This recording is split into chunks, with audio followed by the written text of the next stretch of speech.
করেন। মাঠে যাওয়ার পর কার্যক্রম প্রথমে সবাইকে সেনানিবাসের গেটের ভিতরে নিয়ে এডমিটের যে রুল দেওয়া আছে সেই রুল অনুসারে লাইনে দাঁড় করাবে, তারপর নির্দিষ্ট স্থানে নিয়ে যাবে।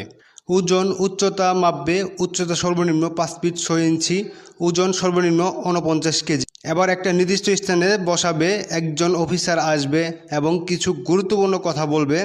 কি কি কারণে মেডিকেলে বাদ দেওয়া হয়, সেনাবাহিনীর চাকরি পেতে কি কি যোগ্যতা থাকতে হবে ইত্যাদি। প্রাথমিক মেডিকেল, 2 হাঁটু একসাথে লেগে যায় কিনা, শরীরে কাটা দাগ, দাঁত, চুল, পায়ের নখ, পায়ের পাতা, বুকের মাপ 30 থেকে 32, ভেরিকোস, এগুলো দেখবে। এগুলোতে ফিট হলে আপনাকে শারীরিক কসরতের জন্য নিয়ে যাবে। সেখানে যা করতে হবে, 200 থেকে 400 মিটার দৌড়, 10টি পুশ আপ, বুক ডাউন, 20 থেকে 30টি সিট আপ।